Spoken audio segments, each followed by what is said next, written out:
Good evening, everyone. It's Thursday, again, post-Halloween. I'd like to welcome everyone to this week's episode of Necromaniacs. How's it going, Mike? It is going well. Yes, Halloween has come and gone. The day after Halloween. It's always a sad time. Sad, right, Mike? It really is, man. Like the autumn, this is my favorite time of year, and it always seems so fleeting. Mm-hmm. It's like you look forward when the weather starts changing, and it finally Mm. starts getting cooler, and especially up here in the Northeast, where summers can be quite brutal, and then when you get that nice fall autumn weather, and you feel like you can kind of like breathe again, and the leaves start changing, and then it's winter. You know what I mean? Yeah. Oddly enough, there's a 1979 movie, The Day After Halloween, also known as One More Minute. And I have the vinyl soundtrack for it because it's got this really cool cover, and it just says The Day After Halloween on it. And I always thought that was kind of cool. It's got like this chick with like a knife silhouette. I don't know if you've ever seen it, but I haven't seen it. yeah, seek it out there, listeners. The Day After Halloween, One More Minute. And then apparently there's yet another movie, or at least it's on IMDb, called The Day After Halloween from 2022, I guess, which is a new horror comedy could check into. Hmm. Yeah. But yeah, man, Halloween was good. Mike and I ran into each other. I did that flea market in Brooklyn with Stella, and it was good to see you, Mr. Hill. It's always fun. I enjoy doing things like that. We hung out, saw some other friends of ours, and then Yeah, yeah. then From the Human and then his wife, Sammy. Yeah, yeah. and then Always we hit good up time. that tiki bar too, which is kind of nice. Yes. Dromedary Bar in Brooklyn. If you're into the whole tiki kind of thing, check it out. Very cool spot. Um, yeah, it was a fun weekend, fun adult Halloween weekend. No trick or treating, but we did kind of, you know, walk around the neighborhood because my neighborhood in Brooklyn just kind of goes all out with the decorations for Halloween, which is nice. That's always good, man. It always makes me happy to see that kind of stuff. Yeah, there was like on like two different parts of the neighborhood. There was like DJs and fireworks and people going a little buck wild over here. That's awesome. Yeah, it's nice to see some like normalcy, after 2 years of kind of really blah Halloweens, right? I kind of feel like even though it feels like some people really still want to hang on to it's we're kind of it's done. You know what I mean? Yeah, We're I out of this thing. agree. Look, people are still getting sick. People are still getting COVID. My mom got it 3 weeks ago for the first time. But as far as the whole putting your life on hold part, yeah, that's over. I think it's fucking over. Come on, Yeah, don't put totally. your life on hold. But anyway, that was our little soapbox there. Also went to Chiller on Friday, Chiller Con in Jersey, which was fun. Um, I got Ken Foray from Dawn of the Dead fame to sign my Dawn of the Dead box, which I have George Romero's signature on and a few other cast members. Uh, you know, Always good to go to Chiller. Pretty crowded, you know. Uh, it's funny, there were these lines for Ace Frehley, Oh dude, yeah. that were just like ridiculous. And then sure enough, all throughout the weekend on Facebook, like chiller pages and random posts, people were just like not happy, let's just say, about that. And he showed up like 3 hours late one day and kept taking hour breaks every hour. And Jesus Christ, man, like fuck that. I mean, honestly, I love Kiss, whatever, but no and no for all that shit. I'm not waiting on a 4 hour line at a fucking con for Ace Frehley. Would you? No, but I love Kiss and I love Ace Frehley, specifically Yeah. Ace Frehley, but I would not wait online, and I would also feel like there's a 50-50 chance that he's even going to be there. You know what I mean? Right. No. Well, he was there, but he kept like he took breaks every fucking 5 minutes. And it was just like, oh my God, that's fucking crazy, dude. I would not be down with that. I would walk the fuck off the line, honestly. But dude, there was nobody walking off the line. The line was like outrageous for Ace Frehley. So I guess the Kiss moolah, the Kiss machine rolls on. Oh, definitely, man. That's an institution, you know. Yeah, I have some friends that are very, very big Kiss fans, and I'm wondering if they would do that. But I don't know. I mean, look, I'm a tremendous Slayer fan, and they're broken up. And I would stand in a line to say meet the members of the surviving members of Slayer, but I don't know if I would stand in a 4-hour line to meet like Slayer. That's like half the day, man. You know what I Yeah, mean? that's I right. wouldn't do that either, honestly. No, and if I kept hearing that, oh, well, they're taking a break every 5 minutes, that would just like, nope, I'd be done. That's just like insulting. But yeah, but Chiller was cool. You know, um, it's always fun to just go and walk around. Look at the people and see the sights. Yeah. I did not go this year. I went last year. Hmm. And but instead of going to Chiller, I went with our quality control manager, Rennie Starkweather. Yes, Ronnie Starkweather. Hmm. We met up in Philly at the Philadelphia Film Festival, and we caught Something in the Dirt, the new Hmm. Benson and Moorhead film, Nice. and it was fucking great, man. I think it's going to be hitting streaming this month. Hmm. Yeah, so it's snuck in at the end of the year. Definitely going to be on my list somewhere. You know. So wait, is the general public going to get to see it between now and the end of the year? Yeah, yeah. It goes. It's going to be on streaming like this month in November. Oh, nice. Okay. Yeah, Wow. yeah, yeah. It's November releases. Don't put those best of lists together just yet, kids, dude. right? We have to do our year-end episode like the last week of December and get it up for the last. You know what I mean? Like we gotta For wait till the. January. I mean, I'm literally almost tempted to do it in the first week of January. You I mean, know, yeah. yeah, Our buddy yeah. Jackie on his podcast on Into the Necrosphere, he's Mhm. doing his 2022 best next year. Yeah, because you never know what, like a black metal band or death metal band that we love that, plays by their own rules could just plop something out any day now. Well, that's what happened last year with Funeral Mist. Yes, exactly. And there was another one too that came out very late, and I was like, oh fuck.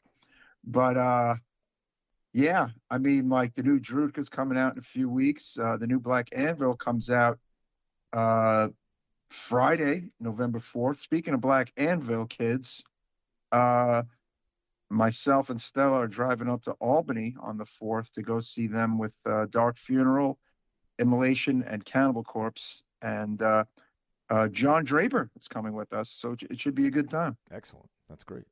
Yeah. Speaking of John Draper, let's give our rundown of our buddies out there, our cohorts in this Yes, Mike. Hmm. this podcasting experience that Yeah, we're all the part of. plugs. Yeah. So Yeah. to kick things off, every week we have the Horror Wolf 666 podcast brought to you by Brandon Legion.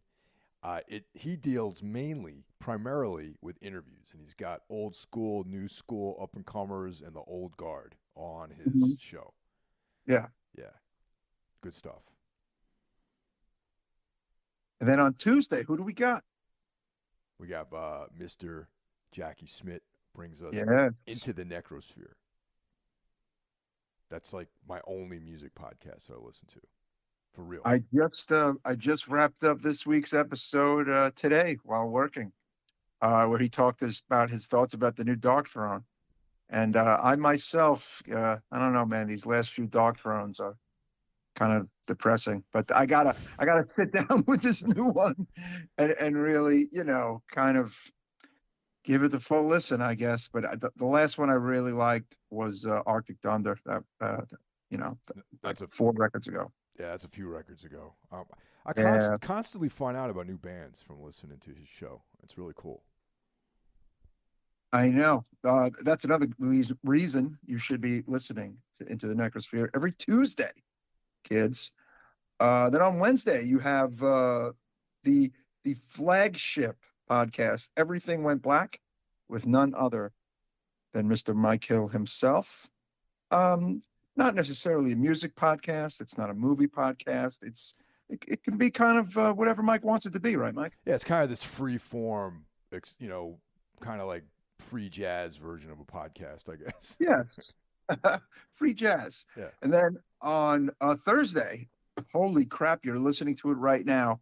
The Necromaniacs podcast coming to you each and every Thursday with myself, Mr. Hill, and the elusive Jeff Kashid.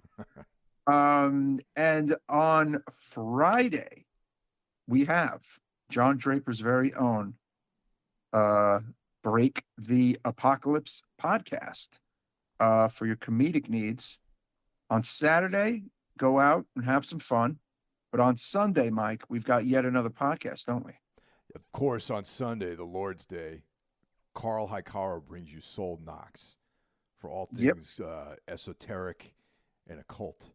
And we're actually planning on doing another episode together, so stay tuned. I'll be appearing on his podcast over the next few weeks. Excellent. Excellent. So we got you covered 6 days a week, listeners. Please support our friends. And yeah, we hope you've been checking out the other podcasts, of course. And subscribe. Hit the subscribe button to all 6 of these sons of bitches. Right, Mike? Absolutely, man. And, we got a tight unit here, very, very good thing going, and we want to share it with everybody. Yeah. Our last episode, the 3 of us sat down and discussed Halloween Ends. It looks like you guys really enjoyed that episode. We had a lot of people checking it out. I still feel like the general consensus is not our consensus. It still seems like it's pretty bloody out there for the movie. But again, I stand by my statement that I think time will ultimately be kind to this movie. I have met some people that kind of felt the same as you and I, that it wasn't too bad, did not hate it, but it remains a controversial film, Mike. Exactly. And, it's funny because, like in another few years, someone else is going to do a Michael Myers Halloween movie again. And it's going to just be like, it's going to be how DC handles the Batman. There's going to be all these different, like writers and artists who deal with Batman. There'll be like the Alan Moore Batman. There's like the Jeff Loeb Batman. There's all these different versions of Batman. They all kind of have these unrelated stories, and that's kind of how the Michael Myers thing. We already have Carpenter's continuum. We got Rob Zombie. And That's right. We got this new trilogy, so there's probably going to be yet another one at some point, I imagine. There sure will. It's funny, speaking of epic horror classics. I've had Friday the 13th on my mind lately, and I'm like, hopefully they iron everything out so that they can get that franchise off the ground. And then sure enough, I saw that a prequel series is coming called Crystal Lake. So my prayers have been answered. Interesting. Yeah, what's the story, man? Like, like the prequel to that. I don't see it really. The mythology of that. I guess it's going to be a young Jason or the mother or like what? What's the story with that? Well, it is none other than A24 announces the Friday the 13th prequel series called, you guessed it, Crystal Lake, and it is going right to Peacock. So I'm not entirely sure about much more of the details, but those are some interesting details right off the ground already. We've got a title, we've got the fact that it's A24, and we've got the fact that it's going to be on Peacock. So I'm down. I don't know about you. I'm absolutely going to check it out, but I'm just curious as to, what. See, this is interesting. You know what I mean? Like we talked about Batman and how all these different comic book writers have taken a stab at doing Batman. And that's kind of how I feel like all these. I would like to see more exploration of these IPs. You know what I mean? Mm, Like yeah, at yeah. first I was like, nah, I don't know if I need to see any more Michael Myers. But you know what? I think I do. I think I need more Michael Myers. I need more Jason Voorhees. I need more Freddy Krueger. You know, I think it's kind of an interesting idea to come up with all these different continuums, and maybe one of them will be good. You know, Yeah. maybe someone will hit onto some interesting stuff. Well, got a little two more pieces of info. It's a series, not a movie, Okay. and it is from Brian Fuller from Hannibal, Oh, American Gods, and Star Trek I, Discovery. So you just really now I'm in. I'm totally in. I like Brian yeah, Fuller. I like him a lot, actually. so stoked about that. Let's go. I guess though it's gonna have to take some liberties, but whatever. I mean, maybe uh, Pamela Voorhees. If the focus is in fact on Pamela Voorhees, again, we don't know what the fuck the focus is going to be, but you know, um, she was already a nut job killing people even before all this started, which is possible. Let's be honest, right? If we take it from that angle, or if it's set in the 60s, I don't know. Like I don't know what the fuck they're going to do, but that's just one thought that came to my head about what they could do. You know, Hmm. maybe it's going to be similar to that. There was that show that was the Psycho prequel. Hmm. You remember that? Yeah. What was it? What Right. was that Right. called again? That was like I forgot the name of it. Oh God. Bates Motel was it called? Yeah, Bates Motel. Oh, yeah, Bates yeah, Motel. yeah. Yeah. Yeah. Mhm. Maybe it's going to be like in line with that kind of thing, where it's like a deep realization of the Voorhees backstory. You know what I mean? Yeah, well, I just really thought about it. You don't have to have. I mean, it could be a prequelish series from the first Friday, and not obviously set in the 60s. You could just 60s. You could just plop it now and just move the whole timeline to now, obviously. But again, who the hell knows? I'm excited either way. And as far as what I've been viewing, I have been enjoying Let the Right One In. Um, it's it's weird. It's like in some respects, it's kind of like the lighter version of all of the other ones, in some ways. But then sometimes it does get pretty dark and gnarly. But I think they've kind of stripped away the some of the scuzzier aspects of it, like the pedophilia and the fact that like there's the whole like it's just like I said, it's not as grimy as the two films. What do you think? Well, it's like I was saying. It's like the Vertigo Comics version of it, where they have some. There's like some intense stuff in there, but it's really about world building and creating a story. You know, Hmm. and I feel like the focus is almost more on the father and his narrative. You know, Yeah, but I'm digging it. Um, I really like it actually, definitely. yeah, me too.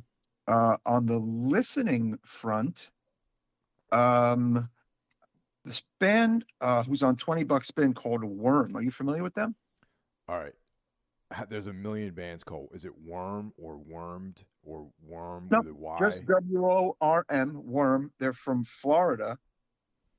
They had a prior LP on 20 Buck and then a prior LP on another label, but they just dropped a new EP called Blue Nothing, and I am digging it. It's kind of doomy. They kind of started out as a black metal band, and now they're kind of almost like a mix of death doom and black metal, but they're really cool. I dig it. Worm, WORM.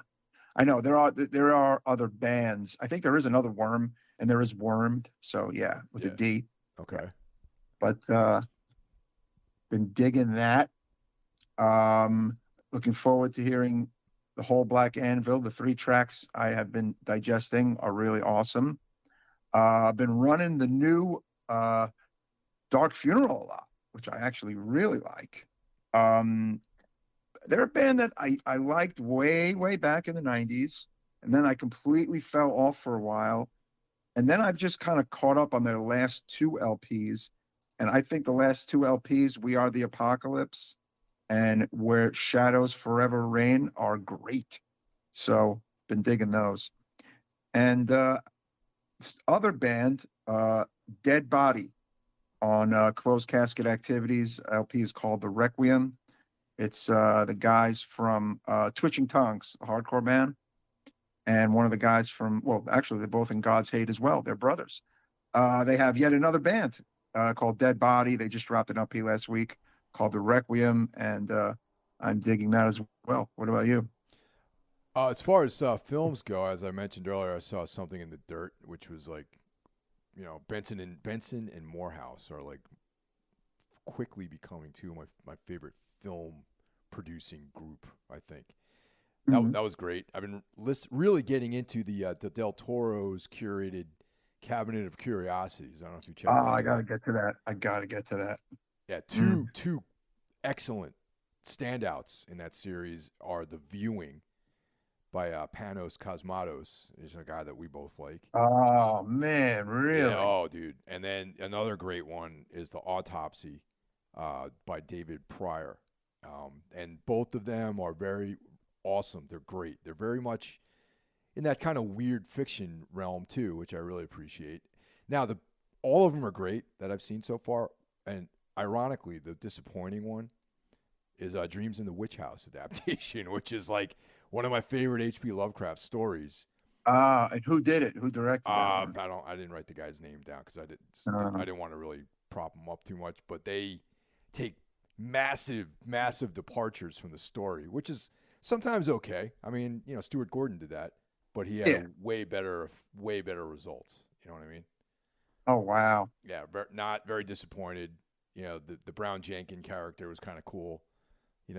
But not too stoked on that. And then the brand new Adam Neville just showed up in my mail. The Vessel. Ah, The Vessel. nice. Yeah. And musically, I think I mentioned this on Saturday. Carl Hikara recommended this band called The Hanging Garden, and been just digging their whole catalog. It's kind of like Paradise Lost, doomy, somber kind of band. Obviously The Hanging Garden is a Cure song, and they have a song called The Cure. No, totally. Yeah. So Awesome, man. Yeah, that's pretty much what I've been up to. Very cool. Tonight, kids, is an episode that I think some of you might have been looking forward to when we were going to get to, and here we are getting to it. And that is, of course, the phenomena, the nationwide phenomena known as Terrifier 2. Wow. Man, lots to say here. Yeah. At long last. At long last. I know. Yeah, I Terrifier feel 2 like is here. for a couple of years, we've been talking about this movie coming. And then it almost seemed like for a minute it wasn't going to come, I think, or it was, just seemed like one of those things that was like, yeah, man, next year or the year after. But 2022, here it is. Of course, the movie actually suffered some COVID setbacks as they were filming it. Otherwise, it would have been out sooner. But of course, this is an independent movie and shit happens. But anyway, 2022 it was.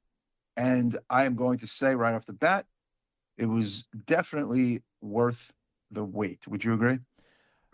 Oh, man. Yes. It exceeded my expectations because, as anyone who's been listening to the show for the last few years knows, we both really enjoyed the first one.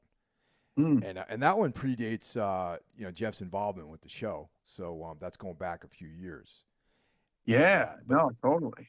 This one, we'll get into all the reasons why, but this one really is like a transformative entry into the Art the Clown story. You know what I mean?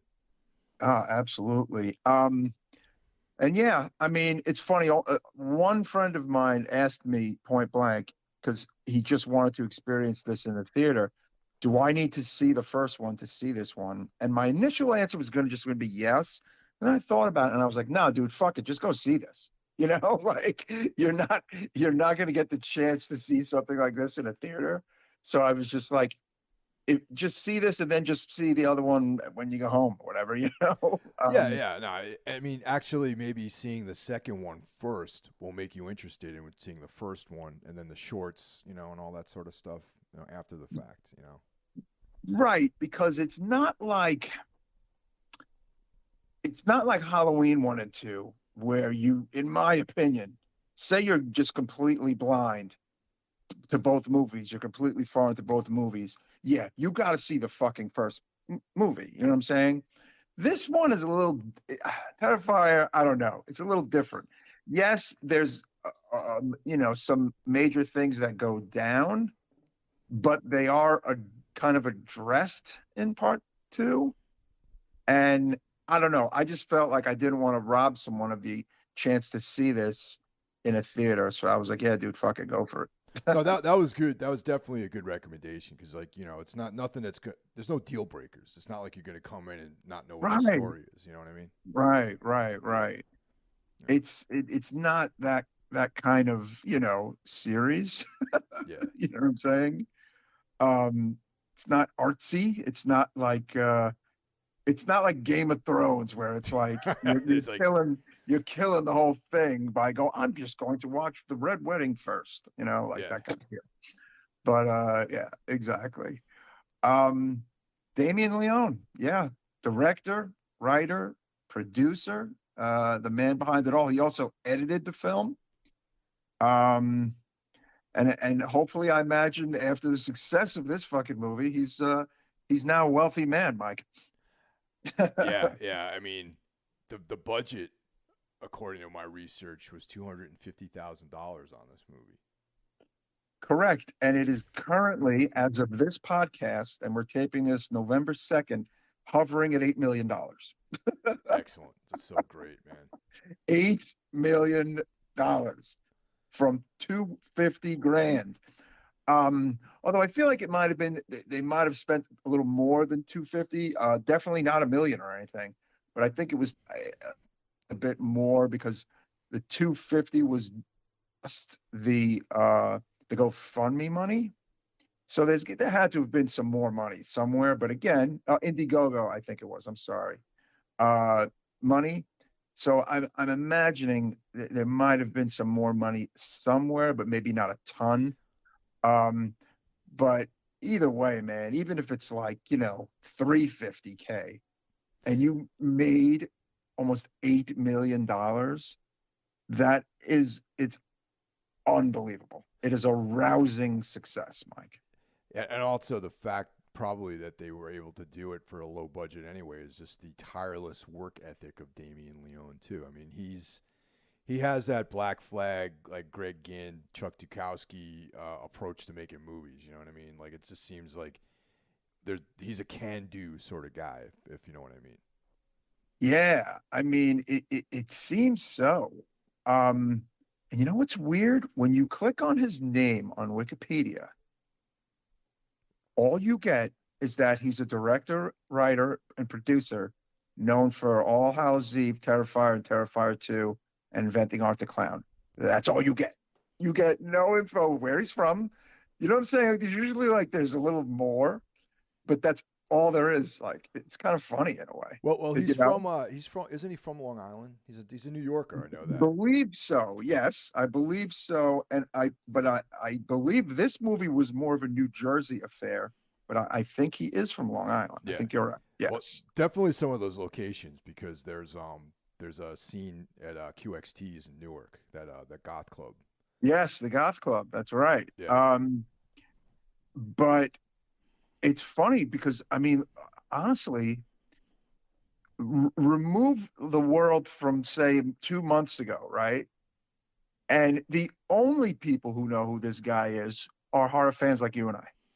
Yes or no? Yes. Well, let's riff on that a little bit because I got a couple things that I want to talk about that have to do with just this aspect of it. You know what I mean? Because yeah, Damien Leone, completely independent guy, has a vision, and his vision is very extreme. This character, yeah. Art the Clown, very extreme. Now, earlier this year when X came out, there was discussion about the current state of horror. Hmm. And Ty West was talking about how he's like, I'm just like really, really let down by how lame horror movies are. And so that motivated him to make X, which is an excellent film. Yep. Definitely different, his own thing. Now, Damien Leone was like, fuck everybody, Art the Clown. I don't care if this gets rated X. I'm going to make this movie. Yeah. Yeah. And pretty much, I think like outgrossed major, like as far as like major studio films that were just made with the idea of not offending anybody. You know what I mean? Oh yeah. I mean, 100%. It's like, and I feel like that mindset, is I think something that will catch on. Like honestly, I think the success of this movie will hopefully, knock on wood, birth like ripoffs. And when I say ripoffs, I mean it in the best way. You Yeah, know what I mean? and we for the last couple of years we've been kind of complaining about how lame and woke like horror is, and there's all Right, these like right, right. bullshit things that happen on Netflix that suck and no one likes, but critics will extol the virtues of like some of these like bullshit movies that come out, like the Black Christmas remake and stuff like that. You know what I mean? Yeah. Now, And other yeah. films, and no one goes to see those fucking movies. No one. No, they bomb horribly and they get horrible reviews and people talk on social media about how shitty they are. Right. Yeah, Um, it's funny, you brought up X. X is one of the friggin' killer movies of the year for me. That was a budget of $1 million and grossed almost $15 million. yeah. Um, Rousing success. Um, I mean, we could do a whole episode about just how good this year has been for horror. We won't, Well, we will at the because end of the year, honestly, that's for sure. yeah, exactly. Well, that's kind of what the end of the year is for. But you'd be a fool not to realize uh, what's been going on this year. I mean, it may even make history this year. Um, and it's not even necessarily coming from any like big horror. It really isn't at all. It's coming from smaller horror, making a lot of money, making waves, and bringing people into actual movie theaters. Um, you know, People plunk down a lot of money actually to see some of these much smaller films. I mean, I saw Terrifier 2 at a late Friday showing in South Brooklyn, and it was an almost full theater with teenagers. And they seemed like they were kind of having the time of their life. I think about two, three people did walk out, but you know, I mean, it was not like, it just seemed like such a fun thing for such a pretty fucking vile, disgusting movie. People were having fun during it. And I mean, I don't know. I don't know if I want to, do I read into that? Do we read into that? Does it mean we become completely desensitized? Or is the movie more campy than serious, Mike? What do you think? Well, that's the brilliance of the film, is that it operates on a couple of different levels, really. You know what I mean? And that's the Uh-huh. brilliance of Damien Leone's writing and production. And I got to say one more thing, man, about him. When Damien Leone wins, I feel like it's a win for me and you and Jeff. Yes. You know what I Yeah. mean? It's Yeah. like I am so happy that this might be the death knell for all this like weak ass like bullshit that people are passing off as horror films. You know what I mean?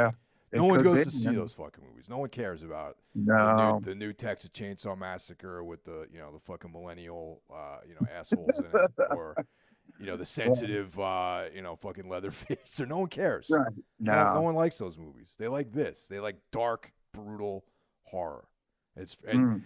and even regular people like this movie. Like not just horror fans. That's the thing that blows my mind. I mean, this had a New York Times article. This was talked about on morning talk shows. It was talked about on late night talk shows. I mean, you can't buy that. Like, there are mainstream movies that would kill someone privately for that. You realize that, Mike? Yeah, yeah. Like, there, PR companies and marketing companies that would do anything for the buzz that this movie generated, and it was brilliantly done in October. Like, you know what I'm saying? Like, they didn't fuck it up. And well, the movie's coming out in April. You know what I'm saying? It was done right before Halloween, and honestly, it kind of press wise, it ate, Halloween Kills for lunch. Oh yeah, yeah, Honestly, totally. let's be honest. It didn't make the money. Halloween Kills made, almost $100 million, I think, or around that. Um, but that was also in more theaters than Terrifier 2. But Terrifier 2 did manage to creep into a shit ton of theaters the week after that initial first release of October 6th. It did so well that a shit ton of theaters across America, like, we fucking want this movie, man. We want it for Halloween. And they got it, and it just amassed this, tremendous box office. Um, yeah, it was released initially in about 886 theaters. And, I was reading another article that said that a lot of theaters thought it was just going to be for that weekend. Oh yeah. And then everyone kept it, basically. Yep. Like, it wasn't for just one weekend. Like, everyone kind of kept it, and then other theaters grabbed it who missed it for that weekend. So, man, that is just fucking amazing. Unbelievable. And I saw it on the extension because it was supposed to close, and then Right. on the extra week is when I Mhm. realized that I got to get with the program and see this fucking movie. And I had to. It was not showing. It already had finished its run in my local theater, the one that's in Edison. So I had to Yeah. drive down to North Brunswick to check it out in a different theater. And there was like they were only having like one show a night, and I went like during the week, and it was fairly full. There's a couple walkouts, Hmm. but and there was a Q&A, like a filmed Q&A after the movie, Right. similar to that thing we saw for 31. Yes, it was very similar to that, actually. It's funny that you said that, because that's exactly what I thought of. Yeah. Um, you know, I guess we can get to the particulars. Just because. What do you think? Yeah, yeah. So, the official release dates were at Fright Fest August 29th, 2022. And then in Mhm. the US it went out October 6th, 2022. Right. The theatrical cut is 138 minutes long. Mm. Now, the word on the street is if you're going to buy the Blu-ray, the physical copy cut is different apparently than the theatrical cut. Have you heard that same information? I have, but what I would love to do is check out, maybe, like, Blu-ray.com or one of those other sites to actually see if that is the case. I would be more wondering also if, once it leaves, like, Bloody Disgusting's streaming service, Screambox, if, like, it'll be altered for, say, other places, which I have a feeling it might be, to be totally honest. Ah, Um, interesting. Yeah, yeah. Okay. you know, that I almost feel like is probably definitely the case. But again, hell, I could be completely wrong. Um, because honestly, the movie is really unrated, right? I mean, I almost feel like it wasn't NC-17, and it was, it's certainly not R. It was basically an unrated movie that went out the door, which is kind of cool, right? I love it. I love that. I think that's fucking amazing. I love it. Yeah, yeah. Oddly enough, listeners, I saw the movie in the very theater that Mike and I saw Serbian film in almost some 10 years ago, which was the first Everything Went Black episode, which went on to be the, kickoff for this podcast that you're listening to now. So, full circle with Terrifier 2, Michael. Wow. So you saw it at the Alpine. Alpine, yep, Bay Ridge. Excellent. Yeah, the Alpine, folks, is one of the only mom and pops left in Brooklyn. It's cool theater, and they definitely take chances with the horror. I'll tell you that. They get the movies that you want to see, which is pretty wild. That's awesome, man. So let's run down the cast. There's a couple of interesting things about the cast here. We have Lauren Lavera as Mhm. Sienna Shaw. Mm-hmm. Now, this is interesting, too. We have Elliot Fulham as Jonathan, her brother. Now, you might recognize him from Yes. Little Punk People. That's right. Yeah, he has grown up before our very eyes. Yeah. If you listen to metal, if you listen to hardcore or punk rock, you might know exactly who he is. And if you have social media, he does the interview, or he used to do the interviews as a young lad, talking to bands, and it was actually a really cool thing. And sure enough, years back, he interviewed Lou Kohler from Sick of It All, friend of the show.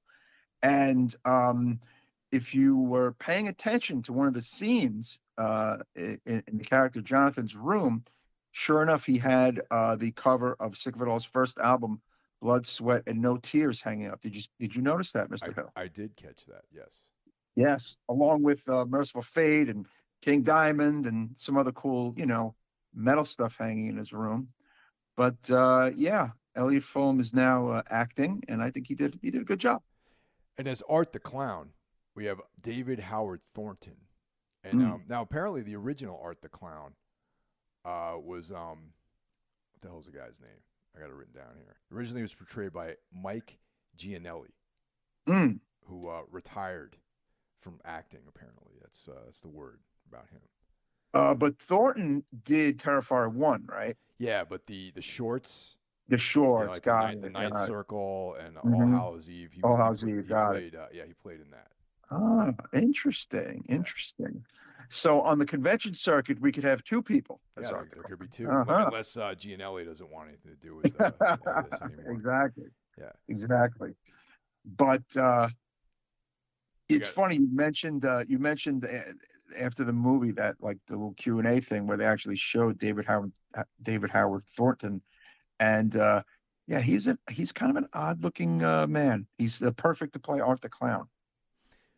We have Sarah Voigt as Barbara Shaw, which is the mother of Sienna and Jonathan, and Amelie McLean as she's credited as the little pale girl.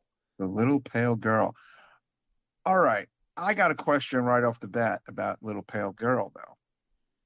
Okay, what's your question? In the beginning scene, spoiler alert, where he's in the laundromat, Art the Clown, after he's done some of his business, and he's washing his clothes, which is pretty interesting moment there, and he sees the little pale girl, and then one of the guys, the only other guy in there, when he looks over, he just sees Art and not the little pale girl.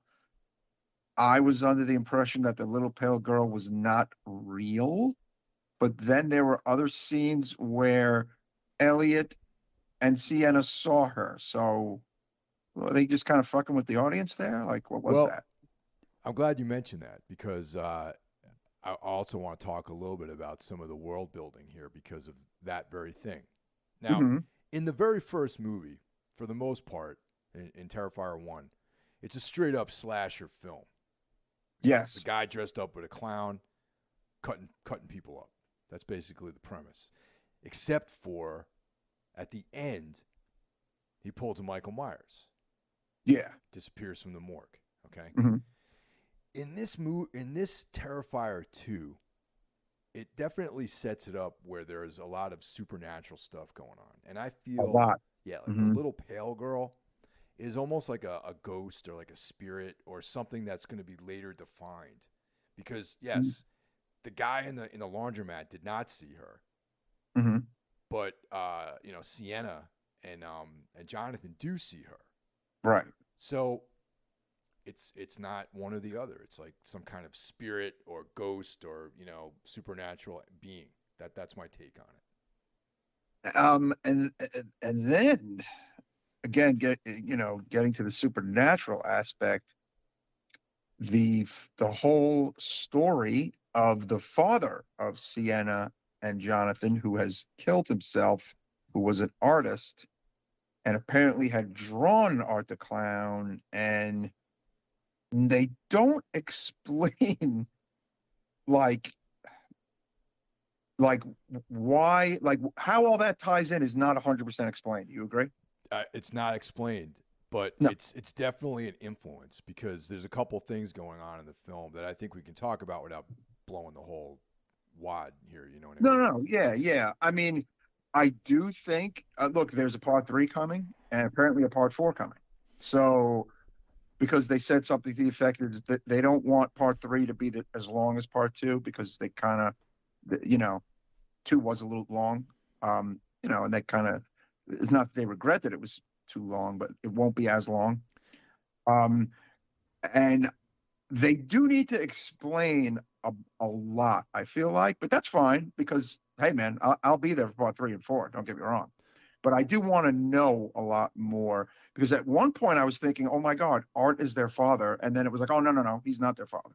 Like, you know what I'm saying? For Yeah, a hot minute, I when thought Art was their father. when Terrifier 3 and 4 come around, you're definitely going to have to watch Terrifier 2 to know what the story is for sure. Like Yeah. the first one kind of like you don't need to see it because they kind of summarize it a little bit, with what happened, the legend. He's like, this thing happened in this town. There's like the sole survivor is this maimed woman. She's on TV. They go into a little brief summary of they give you the gist of what he's all about. You know what I mean? Yeah. But with all the world building that happens in Terrifier 2 and the plot threads and the mythology, like you're going to need to watch all the films like as a piece, I think. No, no, absolutely. Oh, just a little call out. Our friend Felissa Rose from Sleepaway That's Camp has right. a little cameo in this movie, which I thought was cool. It was good to see her. It's funny. I remembered she was going to be in the movie, and I was like, oh, I wonder what they're going to do with her. Well, they didn't do too much with her, but it was just still nice to see her in the movie. And of course, we could just give a little brief mention to the other cameo at the end of the film. Wrestler Chris Jericho as Burke, also the singer of the metal band Fozzy, Michael. Is that guy Canadian? Yes, he is. Yes. Because it was up and with aside from him, it was like a very tri-state area cast. I feel. Oh yeah, yeah, absolutely. And another New York, New Jersey love fest, so to speak, kind of like Sleepaway Camp, Yeah. and the first Friday the 13th in a way. But yeah, good observation there. But yeah, the Lauren Lavera as Sienna Shaw, she was fucking amazing, beautiful girl, great actress. I think she's going to have some long lines ahead of her at the cons. Um, but I don't know. The movie gets nutty, Michael. Um, at a certain point, once we delve deeper into the whole father's drawings and her costume, warrior costume thing. What do you think? It's almost like the thing with her dad was he was looking into the future. You know what I mean? Like he was Yeah, like almost yes. like this oracle where he was foretelling the coming of Art the Clown, and he created this Hmm. whole warrior princess concept for Sienna to kind of grow into. Mm. He had drawings of this armor and a sword and all this sort of stuff, and then events just sort of manifested. So that's what I mean. Like there's Hmm. definitely more to that story, which they touch on it in the first one, and then you like in the first movie, like I was saying earlier, Art's just like a clown, a guy dressed like a clown, cutting people up. The Like second a one, crazy killer. yeah, Yeah. he's a serial killer, like with the clown outfit on. You know what I mean? In the second one, though, he's like some kind of demonic evil embodiment or something. You don't really. There's something going on, and it's supernatural. It's not just a Yeah. guy in a suit. He's got powers. He's evil. There's like this malicious spirit, and it's intriguing. And the story, and like I said, the second one blew away any expectation I had. Like I knew it was going to be extreme. Yeah. Like I kind of thought I was gonna get a repeat of part one, but this is really not a repeat of part one. No, no, no, no. No, it's I tell you the one scene that I don't think I'll ever forget for as long as I live is that sing along scene, the that the commercial whatever scene within the movie kind of, you know, and the massacre that takes place at the end of that scene. I just was so creeped out by that. I Yeah. don't know why. Like, it just had a very dirty early 80s Yes. like vibe to it. What do you think, man? Well, yeah, man. It's like, and that's another strength of this film is that it doesn't feel nostalgic at all. Like you No. watch some movies are, we're influenced by 80s slashers, and it's basically it takes place in the 80s. It's got synth scores, and it's a fucking ripoff of like a Right. number of different characters. This really does capture the vibe of those creepy ass 80s films. You know what I mean? Mhm. Like Phantasm and like Maniac. I was thinking about Maniac. Maniac throughout almost the whole movie for some reason. I Because just was. yeah, because Maniac has those trippy scenes in it. Mhm. Phantasm has those trippy scenes. The first Nightmare on Elm Street, the dream sequences, Yeah, yeah, yeah. I could see that and totally. random early Spawn comics. Hmm. Interesting. Yeah, there's this. Okay. I caught this, Angela. Yes, and Angela. that just might be me. You know what I mean? Okay. But like some of the like maybe within the first 10 to 20 issues of Spawn, there was Uh-huh. like they had like a little bit of this creepy dream clown vibe in there too. They had the clown, and then they had that character Angela, Yep, right? The that's right. warrior, Yeah. female warrior character. Yep. Wow. Yeah. Wow. Very interesting. Now that you've said it, I can see it. You know. Exactly. That's I would love to pick this Damien Leone's brain to find out what he's into because I guarantee you he's into all the stuff that we're talking about. Yeah, it would be interesting to see where the hell all this came from because, as I was saying, listeners, towards almost like the three-quarter mark, it becomes almost like a very different movie, where the supernatural, these fantastical elements, so to speak, are introduced. And for a minute, it kind of lost me, and then it kind of gained me back, Mike. I gotta say, it was weird. Because there was a scene, spoiler alert, uh, where you think the movie is actually kind of over, when Elliot Fulham's character Jonathan Shaw seemingly kills Art the Clown, and no, there was about 22 minutes left of the movie, like, and it took on this whole other kind of vibe regarding Sienna Shaw's character and the warrior princess outfit she was wearing for Halloween, mind you, and how it was modeled after her father's drawing, and how there was one of the drawings of this warrior princess with basically the head of Art the Clown in her hand, and it just it was like almost like two movies in one, right? Well, yeah, it's like slasher meets heroic fantasy. You know what I mean? Right. And Yeah, yeah, like yeah. with her in the armor and the sword, and then there's like this the prophecy that her father put out there in his drawings. Hmm. It's like so fucking interesting, man. Like I was actually all right. The trippier scenes, I think maybe this is where they should have edited it a little bit better. I think I'm speaking now about the 138-minute cut of this film. Now, Hmm. they could have like cut some of that and it would have been tighter, but I think the story I was still way into that part. Yeah, absolutely. And it's funny you mentioned like a synth score. This had a synth score, but I really liked the music actually. I thought it was a good synth score. Yeah. No, if you like that kind of music, then essentially there is never too much of it. Although, it's kind of nothing new under the sun in 2022, but when it's done well, it's done well, right? But it wasn't just like someone ripping off John Carpenter and Tangerine Dream and stuff like that. Right, It right. was like a very original, like just like the film. It's not a ripoff of 80s slasher films. The music wasn't a ripoff of 80s synth scores. It was just it Right. was like a very very original, unique, creative thing. Yeah, yeah, totally. Um, I mean, I guess we could talk about the very end with spoilers. I mean, look, a huge portion, I think, of our listeners have seen the movie, I hope so. or they're gonna see it and then listen to the episode, which I've learned that is what some listeners do, depending on what movie it is. If Yeah. it's like the brand new ones, Um, I feel like the ending was so bonkers when they're in like the insane asylum, and we're with the sole survivor of Terrifier 1, which is Victoria Hayes, Vicky, played by actress Samantha Scafidi. Irish name. No, just kidding. Uh, Irish lass. But she's in this movie too.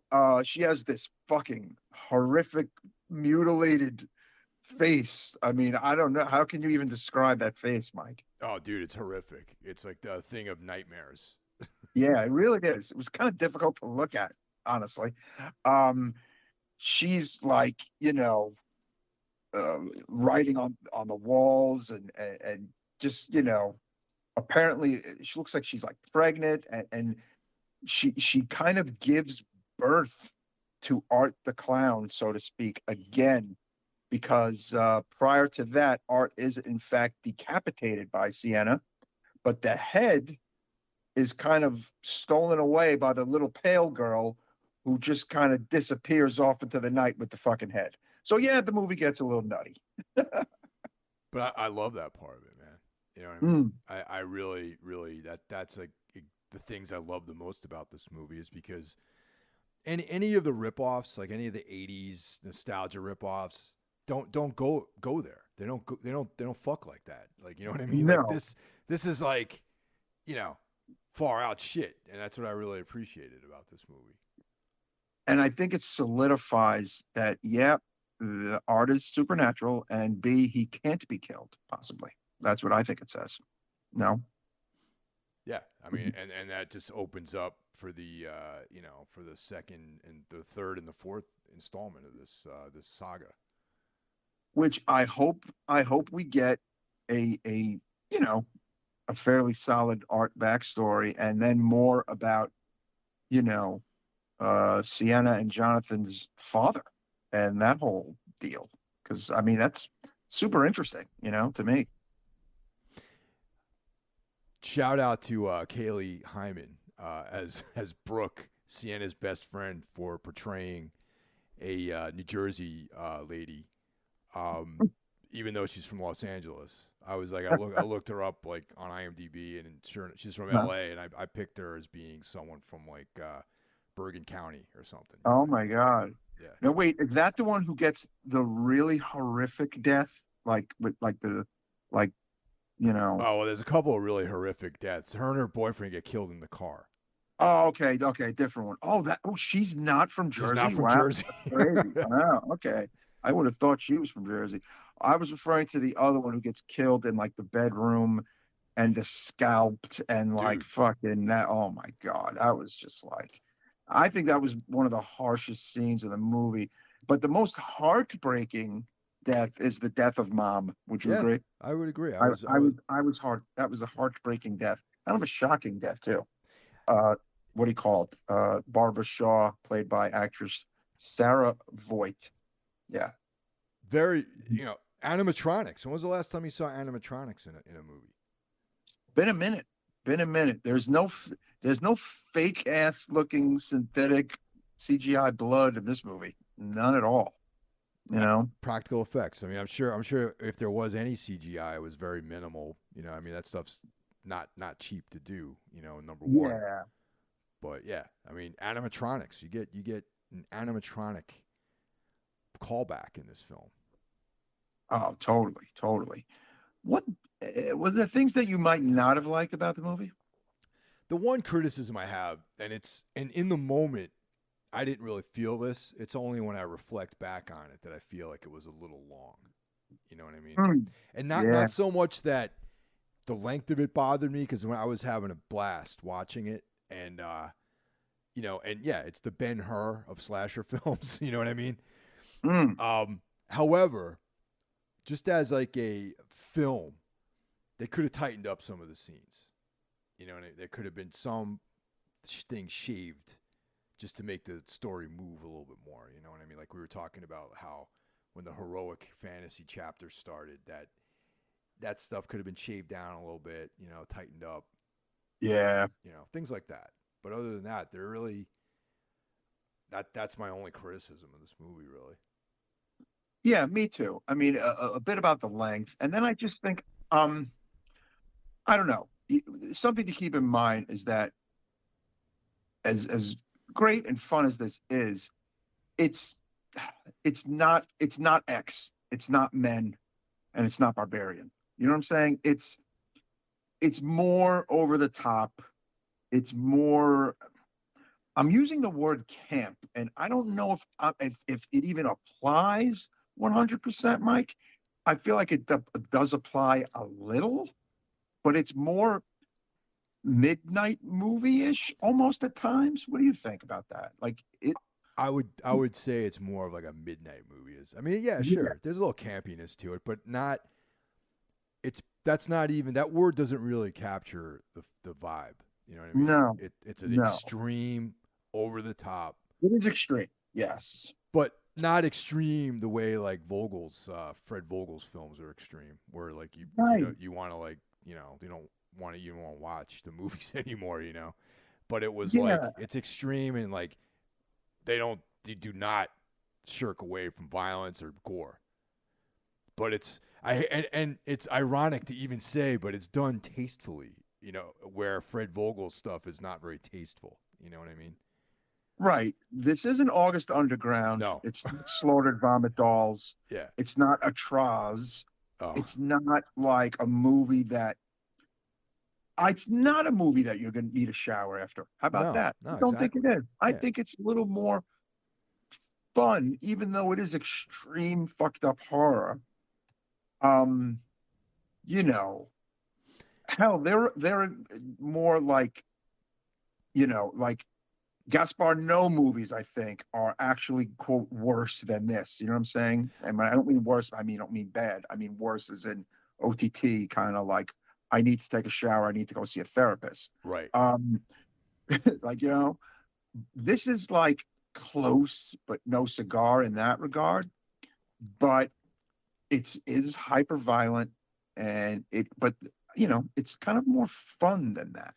It's not serious man's deep thinking horror either. Let's be honest, it's not. Um, but it's kind of it's something that was needed and is needed, and it's something that like the horror world, even if some people think it wasn't needed, it kind of was. And now that I think it's here and it was a big success, I stand by that there's going to be more to come. And I think more people kind of taking chances and people just making more crazier horror. And that's a great thing. What I think is whatever Evil Dead was, the first Evil Dead, that's whatever adjective you would use to describe that movie, that's what you would use to describe Terrifier 2. Yeah, You know? it's a good analogy. It Yeah. is a good analogy. Because that movie had its moments of this is super fucking scary and super violent, and it had its moments of this is actually kind of funny, or like it's kind of not that bad, Um, but yeah, similarities. I feel like, Yeah. but the moment of truth has arrived, listeners, and we need to know, Mike Hill, what do you think on a scale of 1 to 5 I of give it a 5. Terrifier 2? I give it a 5, man. You do give it a 5. I do. Really? Yeah, yeah. I love it. I pre-ordered the Blu-ray. I'm down with it. I back this movie 100%. I think not only is it a great, enjoyable movie, but it's something that is, I think, really reset the modern horror film genre. Mm, I really do. I think this is an important movie in the horror film genre. I do too, and I gave it a 4.5. Oh, okay. I shaved it off because, again, like I said, it's not perfect. It's not a perfect movie. And you know, I don't think it's the best horror movie of 2022. I don't, but it's damn near close, and I gave it a 4.5. How about that? Hey, I'm sure Damien Leone will take that too. Oh yeah, yeah, yeah, absolutely. I mean, you need to see this movie. The only people I think that don't need to see this movie are people who can't hang, the horror fans out there who just can't hang with like scalpings and just really fucked up killings. Because there are some horror fans like that out there, who prefer maybe a little more, you know, thriller horror, or they prefer more kind of like ghosty horror. You know what I'm No, saying? yeah, I'm with you on that. I mean, Yeah, I like everything. I like yeah. anything No, we both do. as long as it's good, as long as it has a compelling story, and there's good, reasonably good effects, and it's creative. And I really hope, because of the success of this film, the box office financial success, it Hmm. fucking obliterates any of this bullshit that's going on with all this other like really watered down crap that came out over the last few years, that was afraid of offending anyone, is inclusive, and all this other bullshit. You know what I mean? You know what's funny?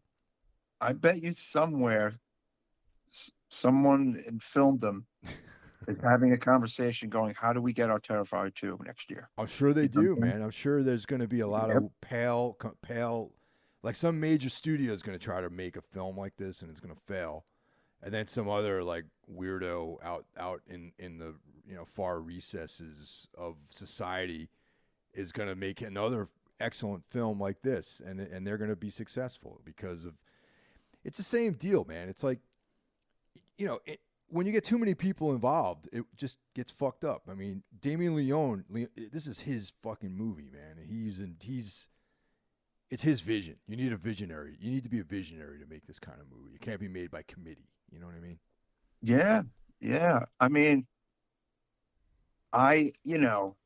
it's great because it guarantees a nice theatrical for Terrifier 3, obviously. Um, and more money to make Terrifier 3, I would imagine as well. And it'll, up the ante on almost every level, hopefully. And fuck, man, that'll be great. Um, you know, Sometimes things have residual effects, and when things do well, it sets the bar for other things to do well. And I think that's what this movie's going to be. And it is an important movie, like you said. I think it's a historic film, actually. Yeah, this is going to be Yeah. like Halloween and all those like classics from the '80s. Like people look back, and I think even back in Terrifier 1, I think I made a statement that Art the Mm. Clown is a truly modern slasher character. And this just continues with that statement, and I think really solidifies him as like a character for the new millennium, like a slasher character. The last time something like this happened in horror was literally 1999's Blair Witch Project, Mike.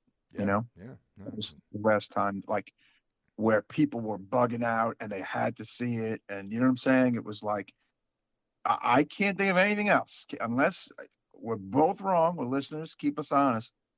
That was the last event horror movie.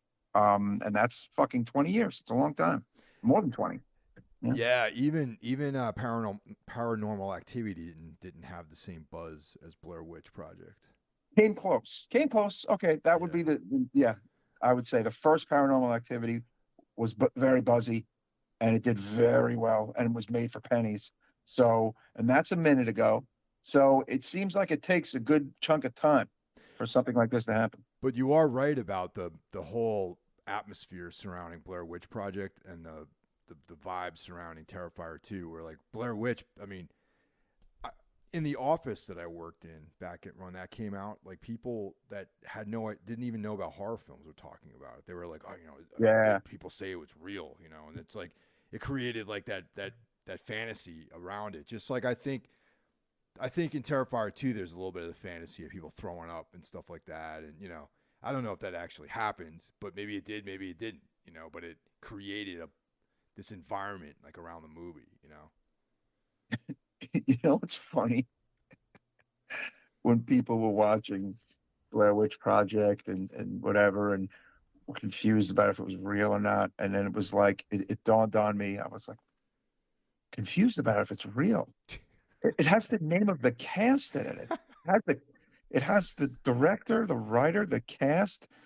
it's a movie. Like, what's wrong with you people? Right. But like, there was a whole campaign around that, though. Right. Exactly. I know. Yeah, before the movie was released. Because you gotta also remember, this is the early days of the internet. Okay, this right. is like it was. Yeah, that's even true. Even having the internet and being able to go on like a message board felt like super fringe, like you were doing something wrong almost. You know what I mean? Oh yeah. Oh, Yeah. you know what's funny? I think I was on two very early horror movie related message boards. One was a Blair Witch one, but I totally remember being on this web thing for American Psycho, Mike. Oh, interesting. Another good one. And that was actually really cool because it had Patrick Bateman talking to the people who signed up for it. And it was if he was living in 1999 or 2000 or whatever, and it was 10 years later. It was really interesting. Yeah, it was actually really cool. And there were probably some people out there who thought Patrick Bateman was a real person.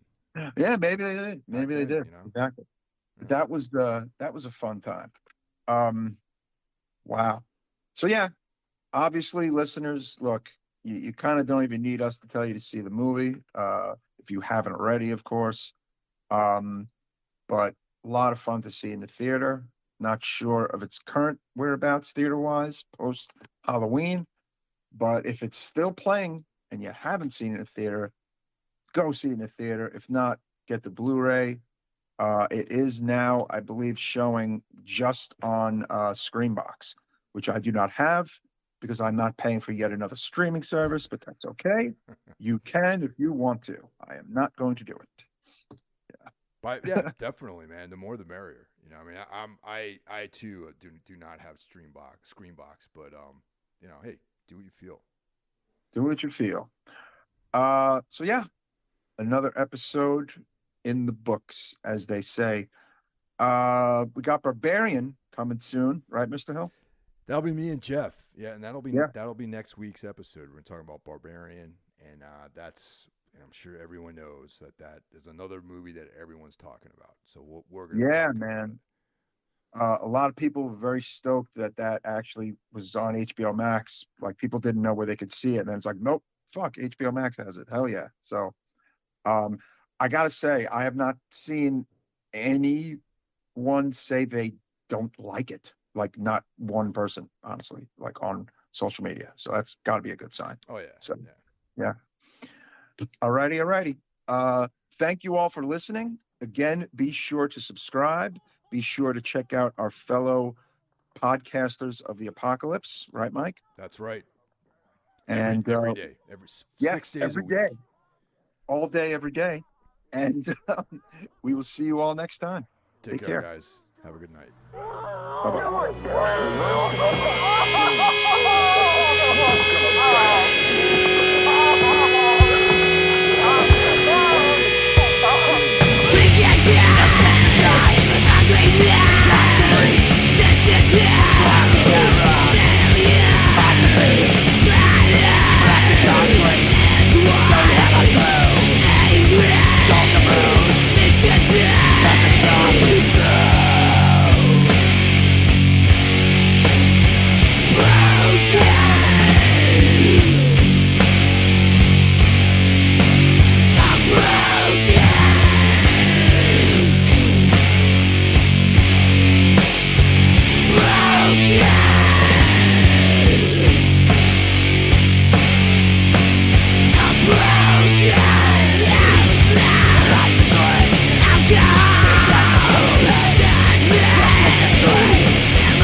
try to obey the law, but when the law fails you, and something is that personal and is that precious to you,